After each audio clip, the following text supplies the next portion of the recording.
now is his countryman Del Toro moving to the front for the first time, I think, this climb. So it's interesting to see, is he going to up the pace? Is he, well, it does look like it, because there's some riders out at the saddle at the back. It's strung out now, where it wasn't just a minute ago. Yeah, Del Toro sits in 22nd place himself at bang on 2 minutes, the same time as Pinzo, who's doing all the attacking earlier on. This is a big acceleration by the man from Mexico. He's been aggressive so far in this race. He's got a little bit of time to make up. Not too far behind is the American, the young American Matthew Riccicello. Of course, everybody's young in this race. All under 23s. Another slight flattening, carrying momentum into the this little hairpin, and there's a split formed. A couple of riders now dropping off the bat because of the tempo being set now by the Mexican rider, shattering this group in the process. Yeah, he's definitely accelerated, and I think he's just setting his own pace now from now to the top. A lot of riders getting drops. Muniz was the first to go. Then I think we saw the Italian Pellizzari, and now it looks like Pinzon, our attacker, has dropped. Rondel also off the back. There's only a couple of riders still left, as Leclerc also gets dropped. You see that little glance across from the Colombian rider. He glanced into the eyes of the Frenchman. This is the hardest part of the climb now. Le Cerf now getting dropped as well. So there's 3 out in front. Isaac Del Toro looking very good. Matteo Riccicello in second place, looking behind, and you'll see the Italian. I think that is Piganzoli. Pellizzari, who's dropped a little bit further back. The road continues to ebb and flow here, gaining elevation very, very quickly. The motorbike giving these riders a little bit of extra space. I think it's in danger of stalling. They're moving so slowly on these brutally steep gradients. Yeah, I think that's the reason. Isaac Del Toro he's very clearly chosen a strategy this climb. Still 3.5 kilometers to go, but I tell you what, Del Toro looks pretty calm there. Riccicello looks good as well, and they've stolen the best part, I think, of 20 seconds over the second split, who are now getting distanced. And this does look like it was a clear plan from the Mexican rider to set that tempo, rode patiently, didn't get involved, not even looking round, not even looking for any support, but look at the views that we are treated to as we head towards the top of the Col de la Lode. It is nothing short of magnificent. Yeah, we can enjoy the views. I think the riders will. Matteo Riccicello, he sits at 1 minute and 33 seconds. Haven't seen the time gap now to Simon Dolby. So the man with the most set the tempo here, riding his own race here, is the Mexican, who looks pretty relaxed, all things considered, Jens. Yeah, this is the first time we've seen him open up and try to let Riccicello come through, and Riccicello has taken that as a sign to attack. He's gone right over the top of Del Toro the second he slowed down, and it's now Piganzoli who's on the front, dragging Del Toro with him for the first time. And this also does look like it's thought about by Del Toro, because the road just flattened off there. He's sitting in the draft again. He's really tactically riding a brilliant race at this point, but Riccicello is moving off the front now, and he's going to have to catch Riccicello at some point if he still wants to win this stage. Stops again. Riccicello comes into view. The Mexican Del Toro trying to close the gap to this American. South America, North America, Italy. I would say this is incredibly smart riding, incredibly mature riding as well for someone who's only ridden on the road at this level for 2 years. And he's back with Riccicello. Piganzoli is still a little bit off the back, and here they're going to come through this camera.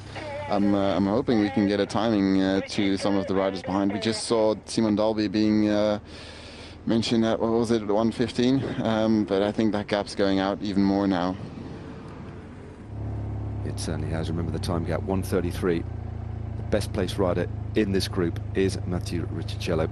He has got Isaac Del Toro for company, and the man who's still... Pellizzari had just over 30 seconds. We saw 2 more riders come into view there, who are going to be just over 40 seconds, I think.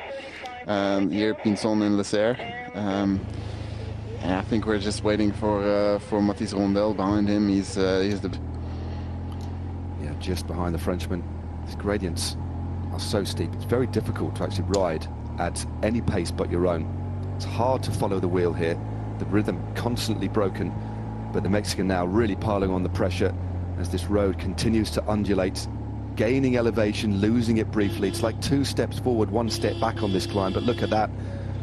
This ribbon of road strewn across this mountain, this beautiful mountain. It's a lovely clear day here. But Mexico lead the United States of America. Italy struggling in the wake of the pace being set by the man on the front, Isaac Del Toro, who's having a magnificent race. He's ridden. Del Toro lost a little bit more in the team time trial, of course, losing 2 minutes there, the maximum amount that the teams were allowed to lose. But these two riders within 31 seconds of each other. Nothing short of brutal. Now this is important here. Riccicello needs to power on. He'd love to win the stage, of course, but more importantly, one would imagine he wants to move himself in to the maillot jaune, into the yellow jersey. Simon Dolby, quite a long way down the mountain, definitely a minute or more behind, maybe even a little bit more than that. In fact, we've not caught sight of him at all. But Del Toro now moves through to the front, and as you quite rightly said, it is I missed Piganzoli, as you say, just a few seconds in front of the American. So Riccicello needs to keep on riding, not just for the stage win here, but he's not that far away from moving himself into the maillot jaune, unless, of course, Isaac Del Toro can take the best part of 27 seconds out of the American. 1,200 meters, who's it going to be? Isaac Del Toro of Mexico versus Matthew Riccicello of the USA.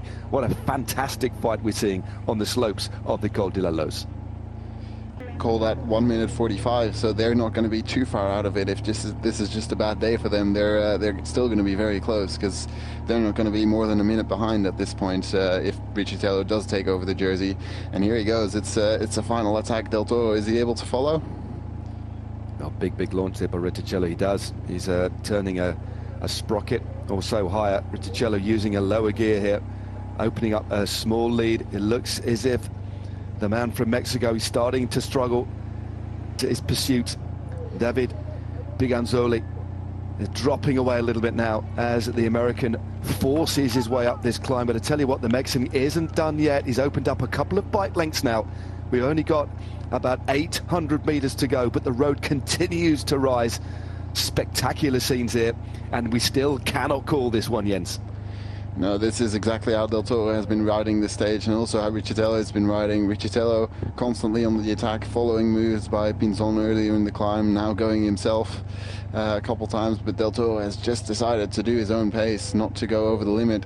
Although it does look like he's starting to struggle, he's still not out of it. He's only a couple seconds back, and he might just be able to claw this back if he keeps on doing his own thing. Riccicello, maybe he's gone over the limit a little bit on that attack, and he's starting to suffer as well. They're still right next to each other, and I think Del Toro has actually made it back to the back wheel of Riccicello now. It looks like he has.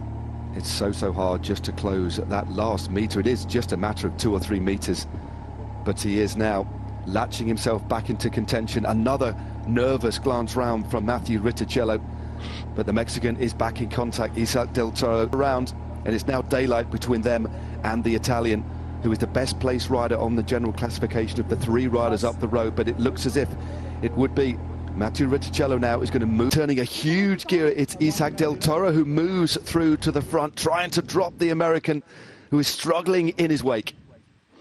I don't even think it's an attack at this point. They're just hanging on for dear life, trying to get to the finish. This is one of the steepest climbs in cycling at the moment, and Del Toro is still leading Riccicello right on his wheel. Has he still got any energy left, or well, it's going to be very close coming into the finish with only just over 100 meters to go. Well, here we go. We're coming into the finishing straight now. Riccicello versus Del Toro. Who is going to emerge victorious? The crowd banging the boards here. Nobody's coming into view just yet, and it is Del Toro just in front. Del Toro looks like he's stolen a march from Riccicello. It's going to be Mexico that take the win here. What? Isaac Del Toro takes victory atop the Col de la Loze to take stage 6